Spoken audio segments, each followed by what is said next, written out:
Welcome, everybody. Welcome to episode number 98 of Fraternity Foodie. I am your host, Mike Ayalon, CEO of Greek University. We call these episodes Fraternity Foodie because there is nothing like great food to bring people together. Today, we have an incredible show, and I know that because our guest today is Leo Serrato. He is the Campus Life Advisor for Fraternity and Sorority Life at Sonoma State University. Now, Leo is on a mission to make the most of his time at Sonoma State. His main goals are to implement hazing prevention strategies, to focus on rape culture prevention, talk about sexual misconduct and alcohol use and misuse. He also wants to support the students by giving them structure. So that I know is super important to Leo. Welcome to the show. Thank you. Thank you for having me and that awesome introduction. Like, wow. It's my pleasure. And I have to tell you that fire in the background looks very inviting. I just want to let you know it looks great. Wish it was real. It's pretty cold in here. All right. So let's talk a little bit about your background because you have a very different college experience than most people. You attended 3 different junior colleges, and then you transferred to Fresno State to get your degree in psychology. And then, of course, you got your master's degree in student affairs and in college counseling. So I'm wondering, what made you choose Fresno State? Choosing Fresno State was not easy for me because it wasn't my first choice, but my mom had passed away 3 years prior to me deciding on where I was going to go. And family is very, very big to me. So I couldn't imagine myself being too far away from my dad at that time. So Fresno is about an hour away from my dad because during that time I had severe anxiety and depression and always thought like if I'm too far away and something happens to him, how can I get to him fast? And so he was the biggest deciding factor of staying close to home. So yeah, that's how I became a Bulldog. Yeah, that makes total sense. So you decided to join Theta Chi Fraternity. I know you're a very proud member of Theta Chi. So what was special about this chapter that made you want to join? One brother. There was one brother that sealed the deal for me. I knew going in to Fresno State that I wanted to join a fraternity because of all the different opportunities it could provide for me, but not the same thing, not the same thinking that most freshmen have because I was 26 at the time transferring in. And so I was looking more of a career benefits and the networking. And so I went to a couple of rush events for other organizations, but my brother, Matt Jimenez, may he rest in peace, he has muscular dystrophy. And just seeing the way the brothers loved him, thought about him, cared about him, made sure that no matter what we were doing, we always took Matt into consideration and making it accessible for him. It just really spoke to me that these are a group of guys that I want to surround myself with because at their core, they're good people. Yeah, that's an incredible story. Thank you so much for sharing that. And, you know, it really does. It all goes back to relationships. Just the other day, I was talking to an undergrad and he was wondering what events he can put on in the spring. And I was like, don't worry so much about the events. Just focus on the relationship between you and these potential new members. If you just take care of that, everything else will work itself out. But he was so focused on the event. And I think that's the piece that he didn't really quite understand yet. But I'm sure he will. So you held various positions in the chapter, including new member educator. And one of your jobs back at that time was to purchase alcohol for the parties that were going on. Now, Philip, he was one of the new members at your chapter. He actually died at his initiation from swelling of the brain due to acute alcohol consumption after drinking about 37 shots, as was reported in the paper. Tell us a little bit more about what happened that night. is a night that lives in my head every day. But I was Philip's new member educator. And as you said, part of my just job description at that time was to have a dinner for the new members. After the dinner, there's a huge party. Alumni come back and it's just a huge event. And I was supposed to buy the alcohol from that event, uh, from the, not donations, but from the dues, because at that time it was our Marshall dues. Part of those dues went to paying for the dinner and paying for this party.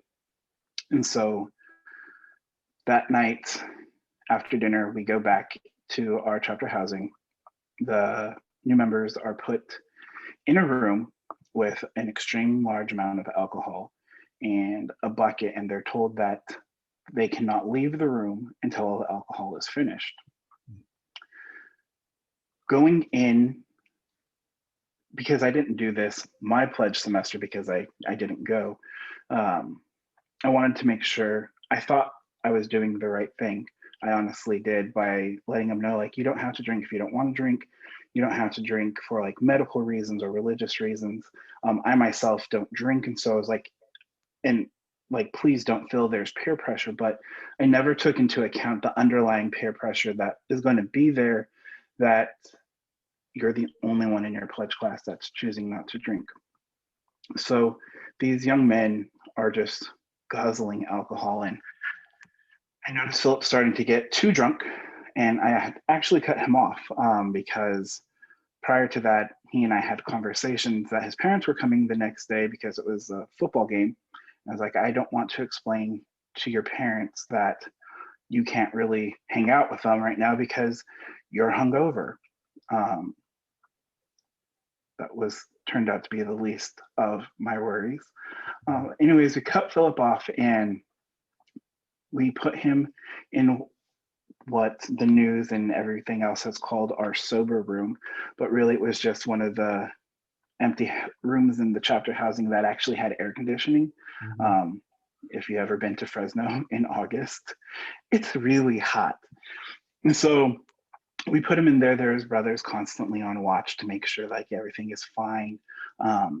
And about 2 hours into it, maybe not 2 hours, time frame has slipped my mind since then.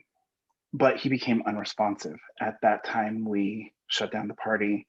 We called the police. We came, make sure we took care of him as much as we possibly could until the paramedics got here. They picked him up and they took him to the hospital. And 3 days later, Philip passed away from the reasons that he had said. And it was a life-altering event. Yeah. Oh, I am so sorry, to hear that story. I mean, you read about it in the newspapers, but to hear it in first person, to hear what actually happened from somebody who was there takes it to a whole nother level. But I think it helps for other students, other fraternity members, and other sorority members to hear that story, just so that way they can see just how quickly things can go from, a Mhm. celebration to something that obviously caused tremendous harm and death to Philip or anybody else potentially in an organization. And you were charged with misdemeanor hazing because of your role as new member educator within the fraternity. And then because of those charges, you were suspended from school. You spent 45 days in jail, served 720 community service hours, and then that forced you to not be able to graduate on time. The fraternity, Theta Chi, was later suspended by the national organization and also Fresno State. So I'm just wondering, I mean, talk to us a little bit more. I mean, obviously, this is a huge impact on your life. So how did all of this change the way that you view your mission and your purpose in life now? I guess I relive that night constantly, and um, it's not a day that goes by that I can't. I don't wish I could take everything back. Um, it's my cross that I have to bear, uh, but it changed my entire life. Like I said, my career direction, um, knowing what I wanted to do with fraternity and sorority life, because I remember vividly closing the gates on our chapter housing and walking back to our house with one of my brothers. And I said, you know, if Philip survives and we somehow make it through this, I want my pledges to be dry. There are going to be no alcohol related events at all. And the brother said to me, let's not make any rash decisions. Wow. And that's when I knew what I needed to do.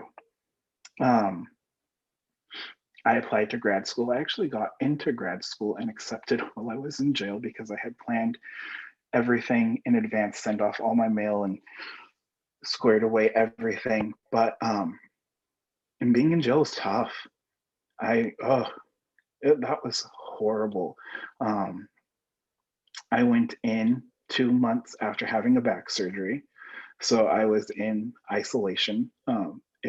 I actually had to turn myself in the day on the anniversary of my mom's death and be in jail through Christmas and New Year's and all that. And I would get so low and constantly think to myself to pull me out of it is, this is temporary. And when you get out, you have to do something, because even though this sucks right now, Philip's family can never get him back. Mr. and Mrs. Dhanens, I could never bring back their son. And no matter what I'm going through, it will never amount to the pain that they have to live with every day of their life. So I got into grad school. I knew that me personally, I really wanted to work on education because I feel like that is extremely missing in our fraternity and sorority world and how it's delivered, not just the education aspect, but how it's delivered. So through grad school, I worked on my hazing research, which I then turned into a new member education that has hazing, bystander intervention, alcohol use and misuse, Title IX, all that good fun topics that we don't love to talk about, but those are the conversations that we need to be having, and we need to have meaningful conversations. Because I remember my new member ed program, mine, and it was basically don't hit them, and that's it. And now looking back, I'm like, oh my gosh. Because if you would have asked me during my pledge semester, had I been hazed, I would have told you no. But it was after doing my research and I was like, oh my gosh, I was hazed. So it just really, it really changed how I looked at everything.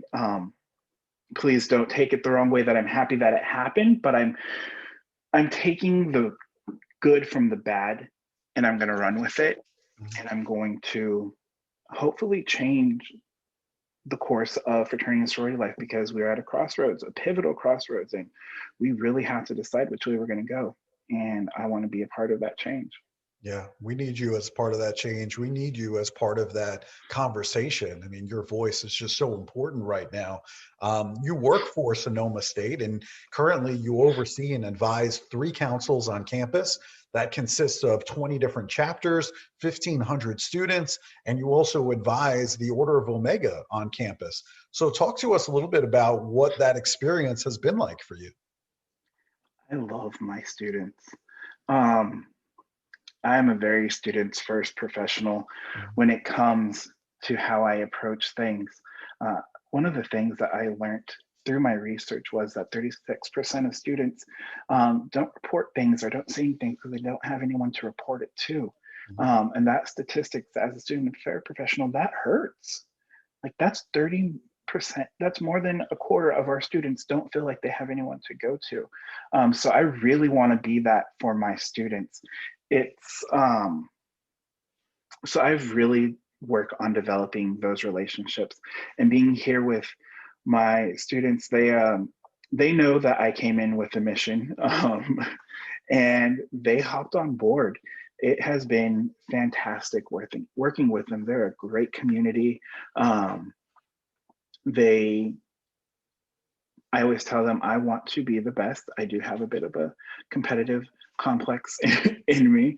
And so I want to be the best. I want them to be the best. I want when someone is trying to figure out what to do and what not to do, that they look to us to we're doing it right. And my students completely bought into that mission. And we have made some fantastic strides here. My students are doing the work, and it's awesome to see them like flourish. I love it. That's incredible. I've worked with your students in the past, and they are just incredible. So I think it's a really good match that you have there. We should also talk about the fires that are happening in Sonoma and all the devastation that the fires have caused. Talk to our audience a little bit about what it's like living through not only COVID-19, which everybody is dealing with here all over the country, all over the world, but also the fires that have clearly impacted you and the community. Yeah, the fires, they started fire season, quote unquote. The year before I got here is when they really went through their first big fire. And every year since, we've had some type of fire that we have to deal with. But this last year was, um, I think, one of the hardest, because at least from where I live, it was literally down the street. Going outside and looking to the hills, which are 5 miles away, and seeing them like on fire and the fire rolling down. And I make sure I take care of myself, but again, my students always come first. They have been affected in so many ways. So many students live here. So do you have a place to live? Like, making sure that I'm taking care of their basic human needs before even having to think about fraternity and sorority life, or even think about school. Like, we were without power so often, like, they don't have internet. How are they doing their homework? How can I help them be successful? But I will tell you something, like, these young men and women are so resilient. It's they amaze me every day how they pull themselves up by the bootstraps, and they go out and they do what they have to do, and they also care about others while they're doing it. Last year we did like, um how can we help with the fires, even though they're the ones who are a part of it. Like, what can we do for others? It's just awesome to watch them. Like, they amaze me every day.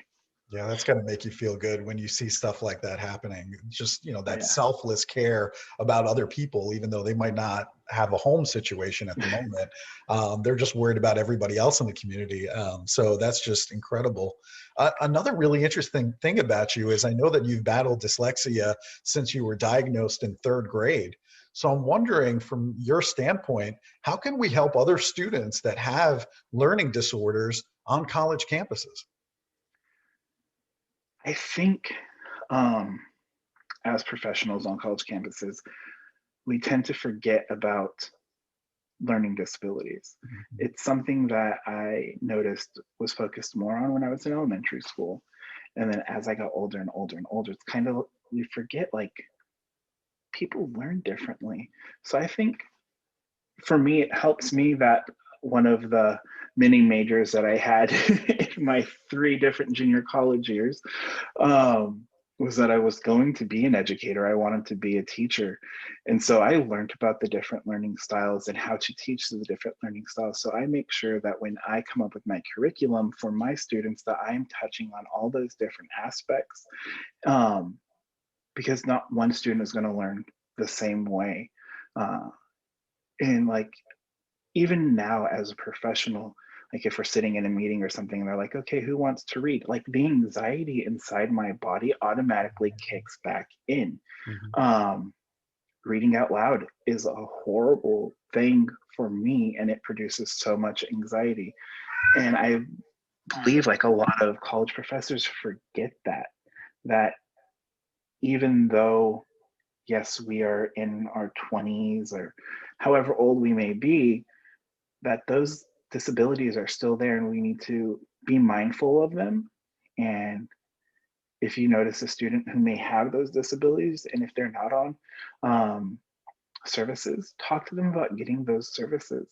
Um, or reach out to somebody you know who they might hear it from, because I also think a lot of teachers don't like to do that, or professors don't like to do that because they don't want their students to feel like some negative type of way towards it, but it needs to happen. Yeah. Thank you for talking about the learning disabilities. I think it's important. The more that we talk about it openly, I think the better we're going to get as a society.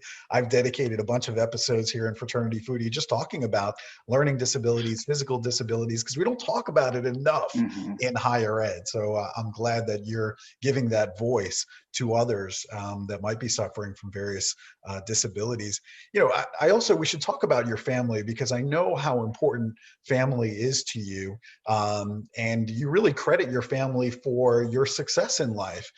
You talk about, I know, your older sister, Kimberly, your father, Leonard Sr., and of course, your mother, Victoria, who passed away in 2017.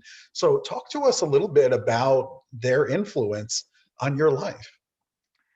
Uh, my family is my everything. um, I mean, when you brought them up, I felt my smile grow just thinking about them. Um, I can't say enough about my family, but you know, my dad is an immigrant from Mexico. He came to this country not knowing how to speak English.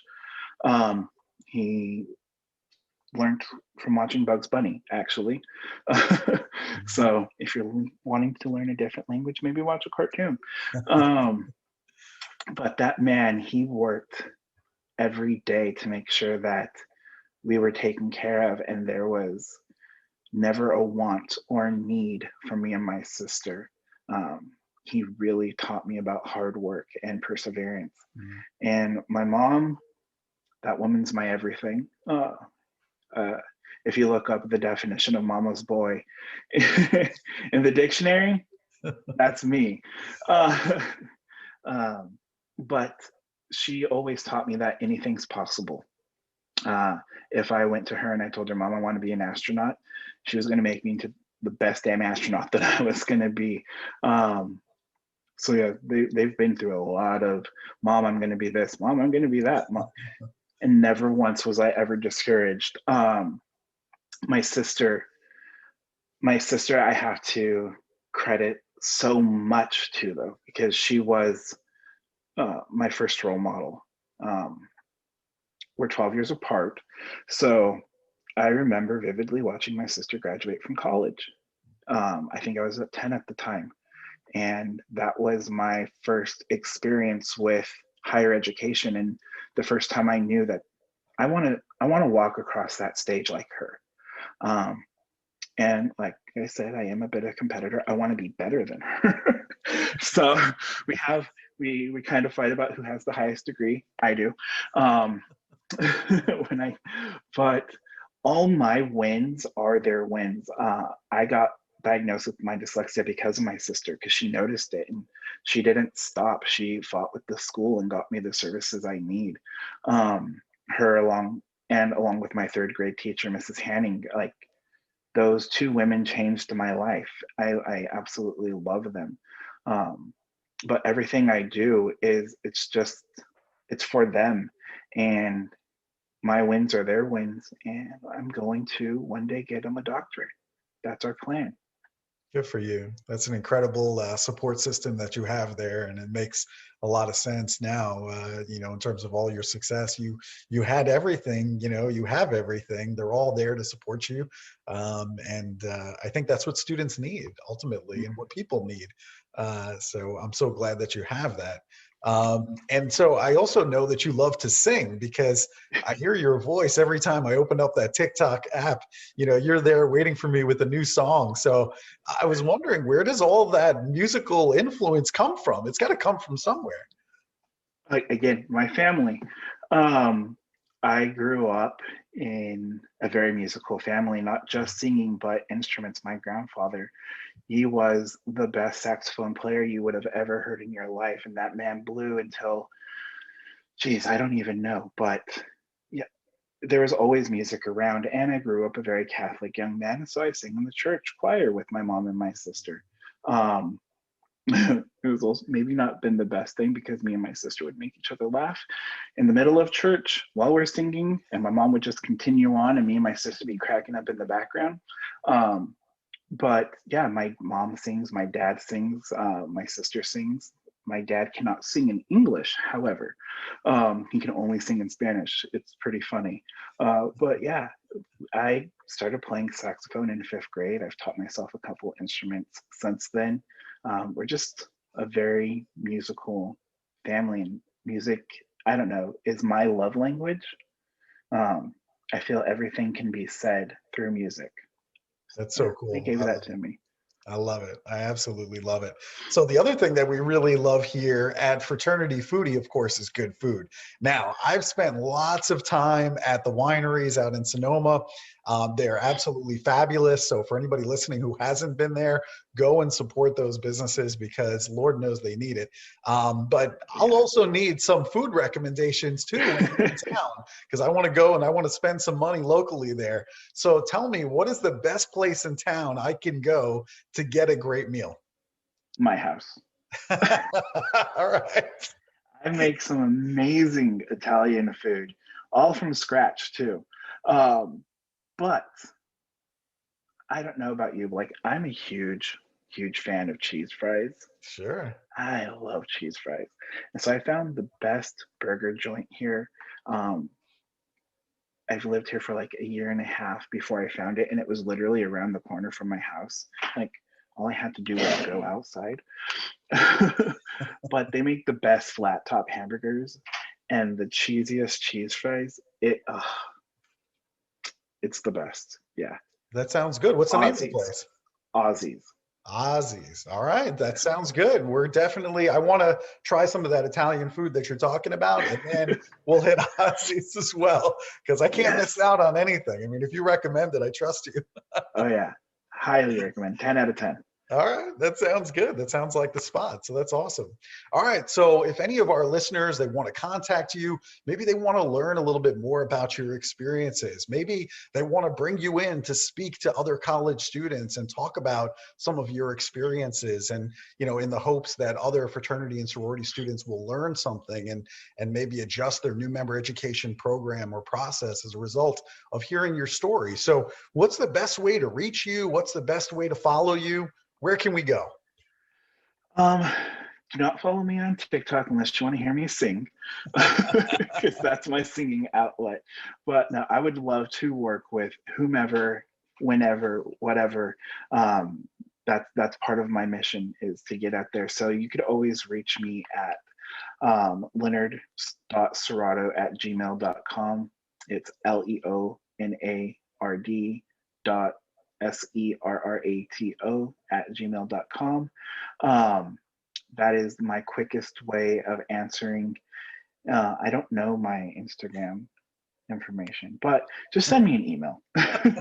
Shoot me an email. I would be more than happy to work with you in any way that I possibly can. That's awesome. Well, listen, thank you so much for your honesty. Thank you so much for your vulnerability. This is, obviously a very heavy topic, and I know it's something that you think about all the time. But I will tell you that in sharing that story, I think you're going to make a difference. And I think in sharing that story, we can get a little bit closer to making sure that nothing like that ever happens again in any chapter in the country. But it's through your words that we're going to find the solution. So I appreciate everything that you've done here today. Hopefully our audience members will like this. They will share this with other fraternity members and sorority members around the country so everybody can hear your words. So thank you so much. I really appreciate the time, Leo. Thank you for having me, and thank you for helping me get that story up because yes, I want to change our fraternal world. I know you will. I have 100% confidence in that. So thank you so much for being my friend. Thank you so much for sharing your story. And to our listeners, hopefully you enjoyed it. And we'll see you on another episode of Fraternity Foodie. Bye for now. Bye bye.